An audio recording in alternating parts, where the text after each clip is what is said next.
Welcome to all of you guys. आज हम load balancer के बारे में पढ़ने वाले हैं।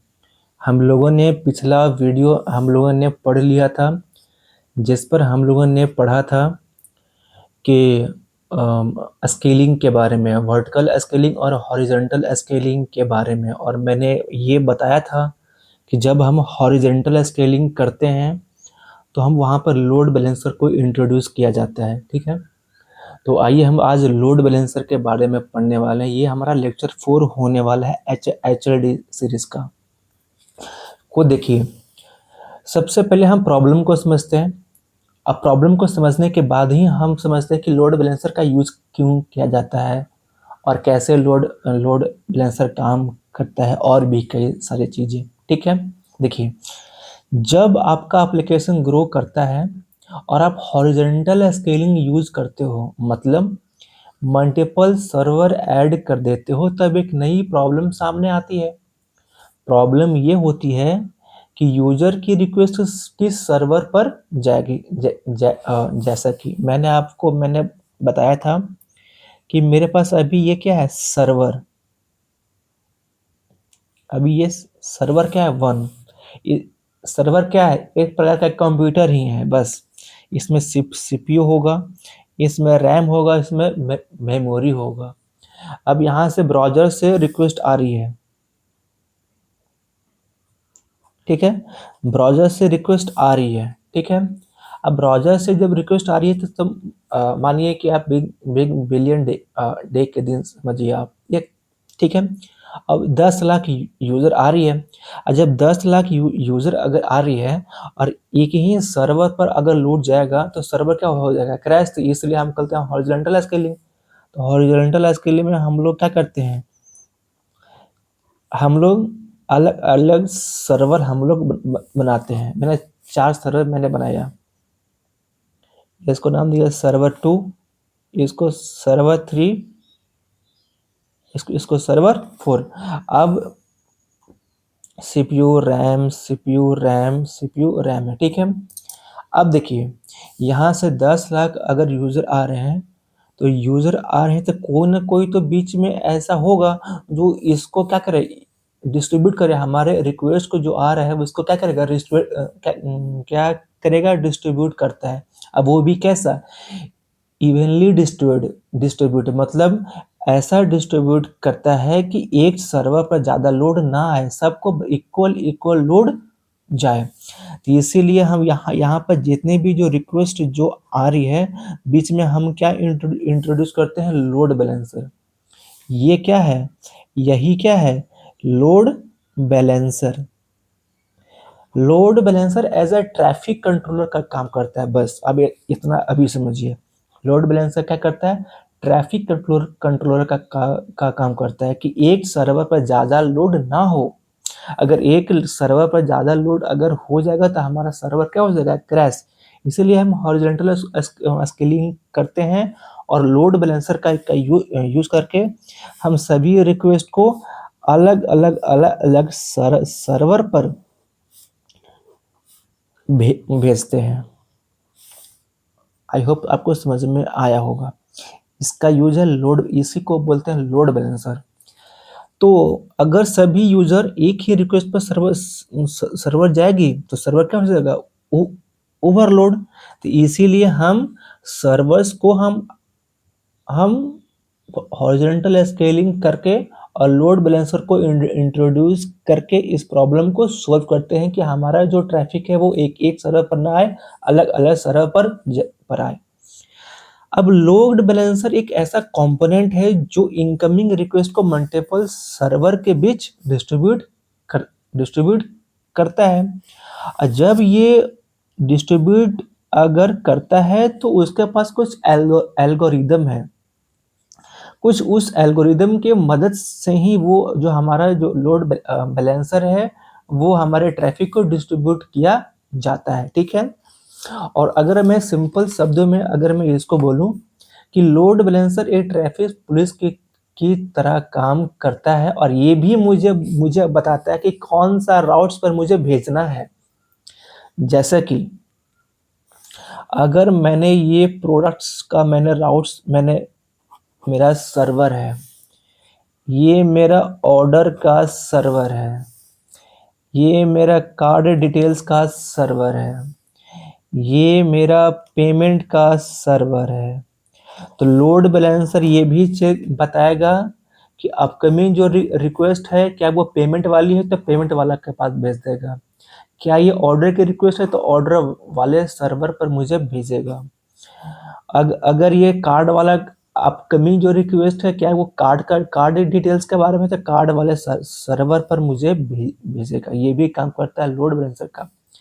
अभी हम अपकमिंग वीडियो में हम लोग देखेंगे एपीआई गेटवे के बारे में कि एपीआई गेटवे क्या करता है। मैं आपको बता रहा हूँ ऑलमोस्ट लोड बैलेंसर के जितने काम है सब एपीआई गेटवे के द्वारा किया जाता है, और राउट्स का जो डिस्ट्रीब्यूशन है वो एपीआई गेटवे के से ही किया जाता है। I hope you got my point. तो मैंने क्या बोला कि राउट्स का जो है वो लोड बैलेंसर से भी किया जा सकता है और एपीआई राउट्स के भी। एपीआई राउट्स हम बाद में पढ़ेंगे, अभी नहीं, अभी हम लोड बैलेंसर पर ही ध्यान दें। ठीक है, चलिए अब इसका रियल लाइफ एग्जांपल हम समझते हैं। ठीक है, जैसे कि अमेज़न या फ्लिपकार्ट पर सेल चल रही है तो लाखों लोग यूजर एक साथ वेबसाइट ओपन करते हैं। अगर लोड बैलेंसर ना हो तो सारी रिक्वेस्ट एक ही सर्वर पर आएगी और जिससे क्या होगा हमारा सिस्टम डाउन हो जाएगा। लेकिन अगर मैं लोड बैलेंसर इंट्रोड्यूस या इंश्योर करता हूँ तो वो कुछ सर्वर 1 पर जाएगी, कुछ सर्वर 2 पर जाएगी, कुछ सर्वर 3 पर जाएगी, कुछ सर्वर 4 पर जाएगी, जिससे क्या होगा हमारा सर्वर स्मूथली रन करेगा, जिससे हमारा परफॉर्मेंस क्या होगी बेटर होगी। अल्टीमेट हमारा गोल क्या है कि हमारा परफॉर्मेंस क्या हो अच्छा हो। हमारा गोल्स क्या है कि लेटेंसी कम हो। हमारा हमारा गोल्स क्या है कि थ्रूपुट ज़्यादा से ज़्यादा रिक्वेस्ट को हैंडल कर पाए। हमारा गोल्स यही है, इसीलिए हम एचएलडी को पढ़ रहे हैं। ठीक है, चलिए अब हम लोग बात करते हैं कि वर्कफ्लो कैसा है।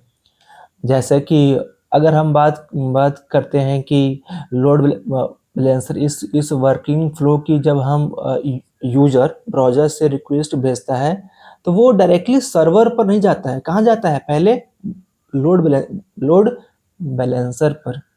कहाँ जाएगा लोड बैलेंसर पर। अब समझिए ये ब्राउज़र है, इसको मैं एग्जांपल से एक और अच्छे तरीके से मैं आपको समझाता हूँ।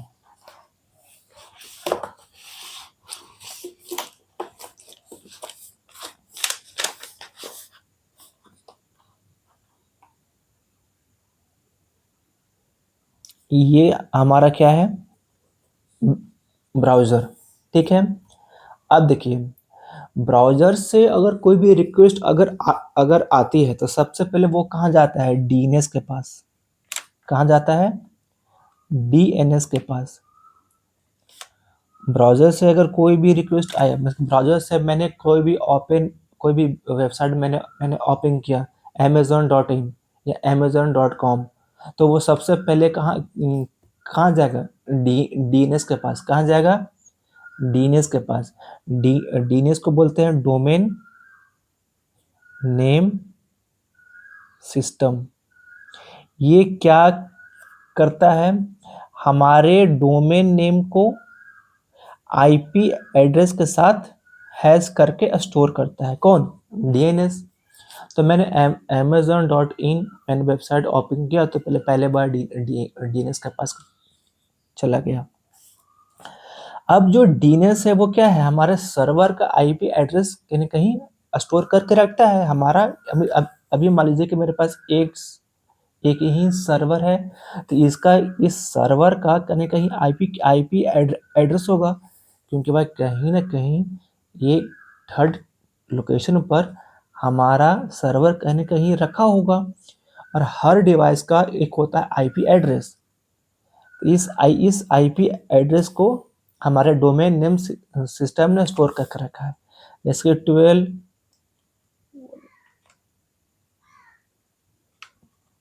ये वाला जो आईपी एड्रेस है वो यहाँ पर स्टोर करके रखा है।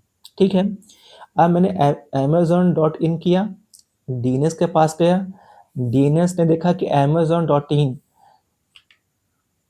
amazon.in किस आईपी एड्रेस से मैप है, तो ये वाला आईपी एड्रेस से मैप है। तो हमारा जो यहाँ से रिक्वेस्ट अब कहाँ आएगा दिखेगा, तो डीएनएस है वो यहाँ से इसको रिक्वेस्ट भेज देगा कि भाई यहाँ से मैं डोमेन भी मैंने सेंड किया, तो यहाँ से मुझे क्या मिला आईपी, ये वाला डोमेन amazon.in जो है वो किस आईपी से मैच है, ये वाला सर्वर से हमारा मैप है। तो ये वाला जो आईपी एड्रेस है वो यहाँ पर होगा और ये मुझे कर दिया डीएनएस ने रिटर्न। अब ब्राउज़र को क्या मिला, ये इस वाले आईपी मिल गया, आईपी एड्रेस। तो जो ब्राउज़र है अब वो रिक्वेस्ट अब इस सर्वर पर जाएगा, अब ब्राउज़र इस सर्वर पर जाएगा रिक्वेस्ट। ठीक है, यहाँ से अपना मेरा amazon.in का वेबसाइट मेरा ब्राउज़र पर ओपन हो जाएगा।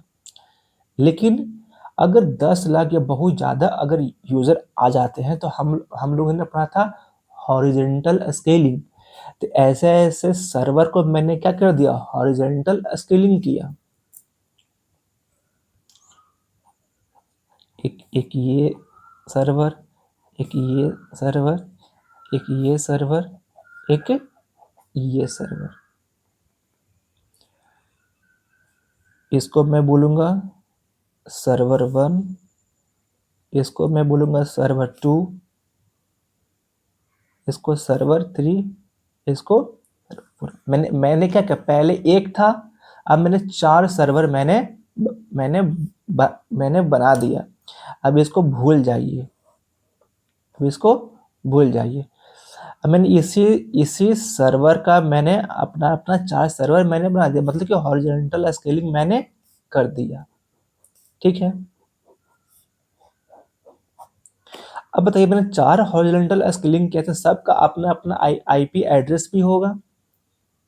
हाँ, सबका क्या होगा, अपना अपना आईपी एड्रेस भी होगा। तो क्या जो डीएनएस है वो सबका आईपी एड्रेस स्टोर करेगा, बोलेंगे नहीं।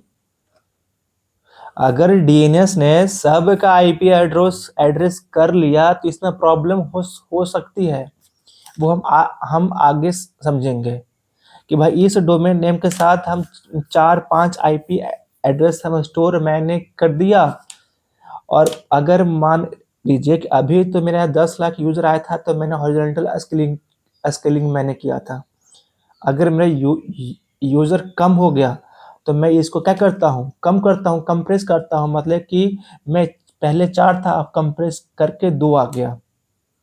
तो ये तो हो गया खत्म। इसका आईपी एड्रेस अभी भी यहाँ स्टोर है।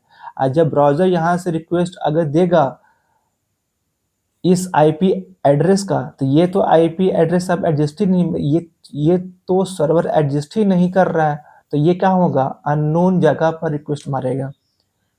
तो इसीलिए हम क्या करते हैं, यहाँ पर हम लोड बैलेंसर को इंट्रोड्यूस करते हैं। ये क्या है, लोड बैलेंसर। क्या है, लोड बैलेंसर। अब लोड बैलेंसर एक प्रकार का कंपोनेंट है। क्या है, एक प्रकार का कंपोनेंट है जो कि क्या क्या करता है, यहाँ से जो ट्रैफिक जो आ रही है उसको अब वो क्या क्या करेगा, अलग अलग अलग अलग सर्वर पर रिक्वेस्ट करेगा। आई होप आपको समझ में आ रहा होगा। ठीक है, चलिए अब देखिए मैं थोड़ा सा अच्छे से समझाता हूँ। मैंने कोई भी वेबसाइट ओपन किया, ठीक है, अब मैंने अपना कोई भी वेबसाइट मैंने ओपन किया, जैसे कि मैंने अमेज़न नाम का मैंने वेबसाइट मैंने वेबसाइट ओपन किया तो ब्राउज़र ने क्या किया, डीएनएस के पास गया, डीएनएस के पास amazon.in का जो आईपी एड्रेस था उसने मुझे मुझे कर दिया रिटर्न। अब मैंने उस आईपी एड्रेस पर जाके सर्च वर्च कर लिया। ठीक है, अब देखिए, अब यहाँ पर जो लोड बैलेंसर है इसका क्या होगा, ये कहीं ना कहीं होस्ट होगा, तो इसका भी क्या होगा, आईपी होगा, इसका भी क्या होगा, आईपी एड्रेस। ठीक है, पहले क्या था कि एक ही सर्वर था, तो इसका IP address domain name system के पास था। अब मैंने हॉरिजॉन्टल स्केलिंग कर दिया है तो 4 सर्वर बन गए हैं, तो क्या यहाँ पर चारों सर्वर का आईपी एड्रेस होगा। अभी तो 4 सर्वर है और ज़्यादा मेरे पास यूजर आ गया तो मैं 10 सर्वर बना दिया, तो 10 सर्वर का आईपी एड्रेस हमारे डीएनएस के पास होगा। मुझे नहीं, ऐसा नहीं, इसको मैं लोड बैलेंसर एक में इंट्रोड्यूस किया हूँ। लोड बैलेंसर कहीं कहीं होस्ट होगा, कहीं ना कहीं सर्वर पर होगा, और उसका भी क्या होगा, आईपी एड्रेस होगा। तो इस आईपी एड्रेस कहाँ स्टोर होगा, यहाँ पे। जैसे कि इसका आईपी एड्रेस 12.463149 है, तो इसका जो आईपी एड्रेस है वो कहाँ स्टोर होगा, यहाँ पे। कहाँ पे, यहाँ पे amazon.in नाम के 463149, ये वाला आईपी एड्रेस यहाँ पर होगा स्टोर। और ये क्या करेगा, अलग अलग अलग अलग ट्रैफिक को डिस्ट्रीब्यूट करता है। कैसे करता है हम बाद में अभी समझते हैं। तो मैंने आपको क्या बताया कि अगर बहुत सारे लोग सर्वर पर आए, इसके मैंने मैंने ओपन किया। ठीक है, जब हमने अमेज़न टाइप ओपन करता हूं तो ब्राउज़र बोलता है कि भाई तुम डीएनएस के पास जाओ। ठीक है, इसने डीएनएस के पास गया। डीएनएस, अब जो डीएनएस है वो क्या करता है, की वैल्यू स्टोर में पेयर स्टोर करता है। तो डीएनएस ने अपना मेमोरी में देखा कि भाई amazon.in नाम पे कोई आईपी एड्रेस है, बोल के हाँ, किसका आईपी एड्रेस है, इस लोड बैलेंसर का। तो इस लोड बैलेंसर का जो आईपी है वो अब यहाँ से क्या हो जाएगा, रिटर्न, ये वाला अब क्या हो जाएगा, रिटर्न। तो इसने डीएनएस ने क्या किया, ये जो आईपी एड्रेस है इसने amazon.in भेजा, तो इसका लोड बैलेंसर का आईपी एड्रेस यहाँ पर स्टोर था, तो इसने कर दिया रिटर्न। तो ब्राउजर के पास क्या क्या मिल गया, इस लोड बैलेंसर का आईपी एड्रेस। अब लोड बैलेंसर क्या कर रहा है, डायरेक्टली अब इसको क्या कर रहा है, रिक्वेस्ट भेज रहा है। अब लोड बैलेंसर इसको क्या क्या भेजा, रिक्वेस्ट। क्या भेजा, रिक्वेस्ट। अब देखिए, अगर अगर अमेज़न के पास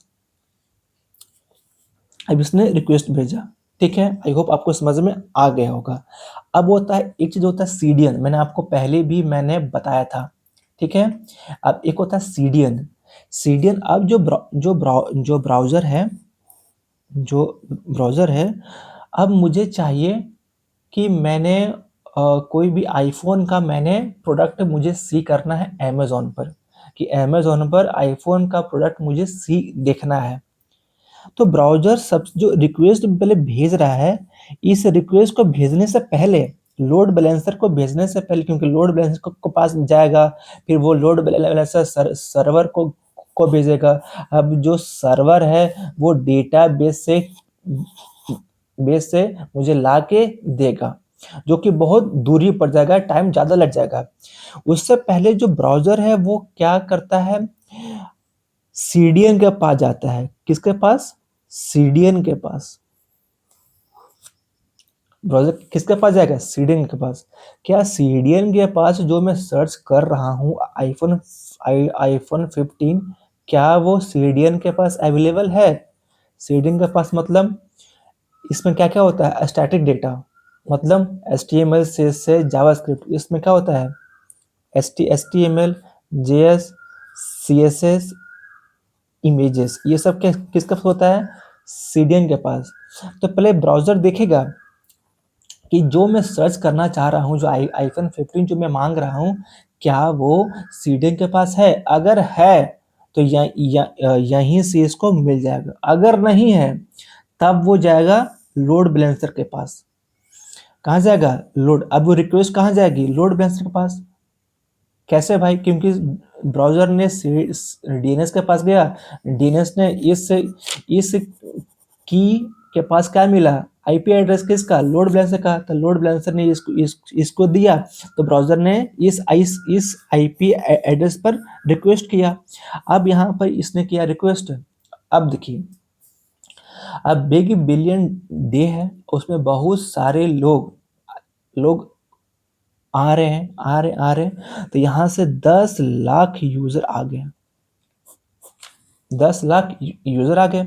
अब जो ब्राउजर से 10 लाख यूजर मेरे पास आ रहे हैं।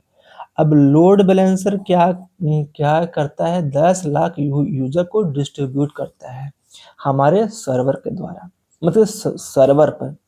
तो लोड बैलेंसर यहाँ पर कोई एल्गोरिदम यूज करता है। जो लोड बैलेंसर है वो यहाँ पर एज अ एल्गोरिदम को यूज करता है। कौन कौन सा एल्गोरिदम है? पहला, राउंड रॉबिन एल्गोरिदम को यूज करता है। क्या है? Round robin. दूसरा क्या है? दूसरा है लिस्ट। क्या है? List connection. हमारा थर्ड क्या है?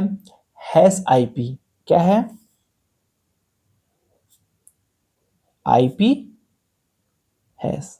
और भी कई टाइप्स के हमारे एल्गोरिदम होते हैं। देखिए, जो ये जो लोड बैलेंसर है, 10 लाख यूजर जो आ रहे हैं वो किस बेसिस पर डिस्ट्रीब्यूट कर रहे हैं? हवा में तो नहीं कि किसी को भी मैंने भेज दिया। उसके लिए होता है एल्गोरिदम। कौन कौन सा है? राउंड रॉबिन, लिस्ट कनेक्शन और आईपी हैश। राउंड रॉबिन का मतलब है कि एक सीक्वेंस में डिस्ट्रीब्यूट करता है। पहली रिक्वेस्ट आ गई तो सर्वर 1 पर जाएगा, दूसरी आई तो सर्वर 2 पर, तीसरी आई तो सर्वर 3 पर, चौथी आई तो सर्वर 4 पर, पांचवी आई तो फिर से सर्वर 1 पर, छठी यहाँ, सातवीं यहाँ, आठवीं यहाँ, नौवीं रिक्वेस्ट आई तो सर्वर 1 पर। तो ये हो गया राउंड रॉबिन। ठीक है। फिर होता है लिस्ट कनेक्शन। अब कौन सा है? लिस्ट कनेक्शन का मतलब कि अगर सर्वर 1 ऑलरेडी बिजी है और सर्वर 2 फ्री है तो लोड बैलेंसर सर्वर 2 पर रिक्वेस्ट भेज देगा। अगर मान लीजिए कि सारे लोग बिजी हैं, सर्वर 3 फ्री है, तो लोड बैलेंसर सर्वर 3 पर भेज देगा।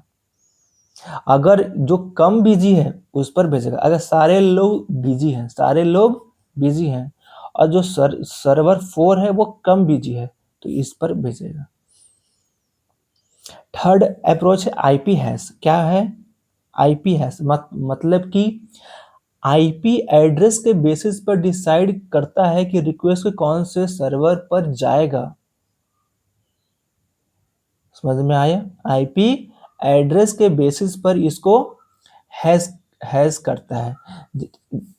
जैसे कि इसने मान लीजिए कि इसका कोई आईपी एड्रेस होगा, इसका भी क्या होगा? IP address. इसका भी क्या होगा? IP address. इसका भी क्या होगा? IP address. अब इस आईपी एड्रेस पर किसी यूजर ने लॉगिन करके रखा है, मतलब लॉगिन यहाँ से आएगा यूजर लॉगिन का, ये पेमेंट का या कार्ड का कोई भी डिटेल्स यहाँ पर उसने कार्ड करके अपना रखा था। अब दोबारा जब फिर से रिक्वेस्ट अगर वो करेगा तो वो उसी सेम आईपी एड्रेस पर वो भेज देगा। तो इसको बोलते हैं क्या? IP hashing. इसमें हम सेशन परसिस्टेंस करते हैं, वो अपकमिंग आने वाले वीडियो में होगा, मैं उसको बताऊंगा। ठीक है। तो आपको समझ में आया होगा कि लोड बैलेंसर क्या करता है? एल्गोरिदम को यूज करके हमारे ट्रैफिक को डिस्ट्रीब्यूट करवाता है। ठीक है। चलिए, अब उसके बाद हम लोग समझते हैं कि लोड बैलेंसर यहाँ पर एज अ और लोड बैलेंसर का क्या क्या काम है। यहाँ पर लोड बैलेंसर का काम है, यहाँ पर load balancer as a reverse proxy काम करता है।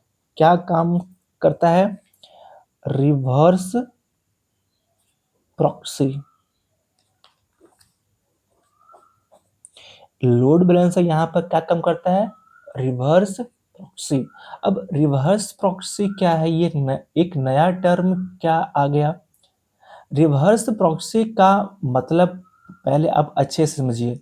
रिवर्स प्रॉक्सी का मतलब है कि वो सर्वर के, हमारे जो सर्वर है इसका क्या होगा? एक आईपी एड्रेस होगा।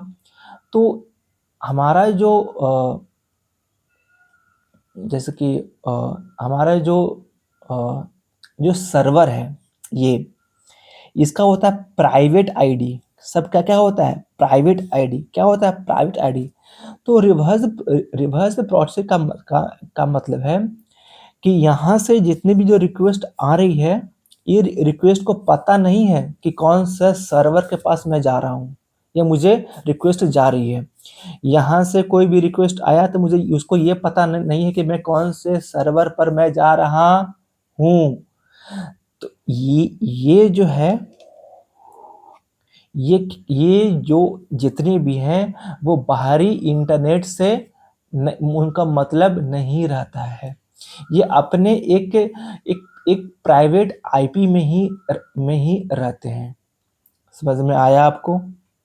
हाँ, इनका खुद का अपना प्राइवेट आईपी होता है, और जो रिवर्स प्रॉक्सी है, जो यहाँ से जो रिक्वेस्ट आ रहे हैं उसको मतलब नहीं होता कि कौन से सर्वर पर जा रहा है।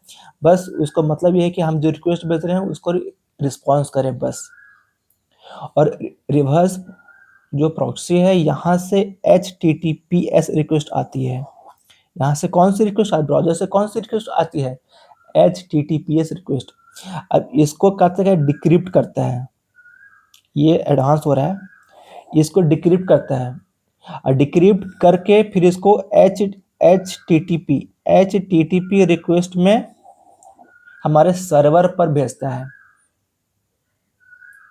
फिर यहाँ से रिस्पॉन्स आता है, फिर इसको भेजता है। तो ये ज़्यादा है। आप, आई होप आपको लोड बैलेंसर का आपको समझ में आ गया होगा। और एक लास्ट मैं थोड़ा सा ओवरव्यू मैं पहले दे देता हूँ, ठीक है? एक स्टार्टिंग से कि कैसे काम करता है। जैसे कि मैंने आपको पहले बताया था कि एक ब्राउज़र है, ठीक है? तो ब्राउज़र अगर मैंने अमेज़न सर्च किया तो सबसे पहले वो डोमेन नेम के साथ जाएगा डीएनएस के पास। डीएनएस के हमारे मेमोरी में या उसके सर्वर पर कहीं भी डोमेन नेम के साथ हमारा आईपी एड्रेस होता है। ये जो आईपी एड्रेस है अब सर्वर का नहीं होगा, किसका होगा? लोड बैलेंसर का।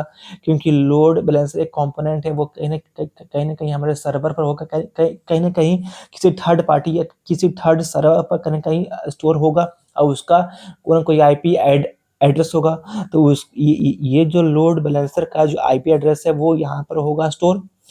अब जो है, अब ये इसका आईपी एड्रेस यहाँ पर स्टोर है। अब ये जो है वो आईपी एड्रेस इसको देगा, किसको? ब्राउज़र को अब इसको आईपी एड्रेस मिल गया।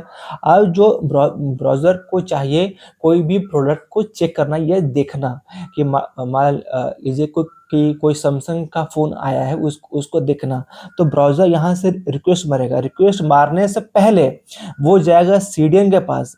क्या सीडीएन के पास जब वो सर्च करना चाहता है, क्या वो उसके पास है? क्या उसके पास स्टैटिक डेटा पहले से प्रेजेंट है? अगर वो प्रेजेंट है तो भाई वहीं से आ जाएगा। अगर कोई डायनेमिक राउटिंग करना चाहता है, या कोई डायनेमिक राउटिंग करना चाहता है, तो वो रिक्वेस्ट जाएगी कहाँ पर? लोड बैलेंसर के पास। लोड बैलेंसर क्या करता है? एल्गोरिदम को यूज करके हमारे रिक्वेस्ट को अलग अलग सर्वर पर रिक्वेस्ट करता है, जिससे हमारा सर्वर पर लोड ना बढ़े और हमारा जो परफॉर्मेंस है वो अच्छा रहे। फिर उसके बाद समझिए मैंने आपको क्या बताया था, load balancer as a reverse reverse proxy काम करता है। मतलब कि ये जो हमारा बैकएंड का जो हमारा जो सर्वर का जो आईपी एड्रेस होगा वो हमारे बाहरी इंटरनेट से वो मतलब नहीं रखता है। वो उसका अलग ही एक आईपी एड्रेस होगा। अगर वो आपस में कॉल करना चाहे तो वो इसको बोलते हैं इंटर कम्युनिकेशन सर्विसेज, ठीक है। तो जो रिवर्स रिवर्स और क्या है कि यहाँ से जो HTTP जो रिक्वेस्ट आता है वो उसको उसको डिक्रिप्ट करके कौन सा रिक्वेस्ट में भेजता है, HTTP रिक्वेस्ट में। तो ऐसा लोड बैलेंसर का काम होता है। आई होप आपको समझ में आ गया होगा। तो हम नेक्स्ट वीडियो में पढ़ने वाले हैं, चाहे तो हम लोग डिफरेंस बिटवीन एपीआई राउटिंग और लोड बैलेंसर के बारे में पढ़ना चाहें, या difference between stateless and स्टेटफुल architecture के बारे में पढ़ना चाहें। तो I hope it's depends upon the situation, जैसा देखा जाएगा। तो आई होप आपको ये चीज़ें समझ में आई होंगी। Thank you.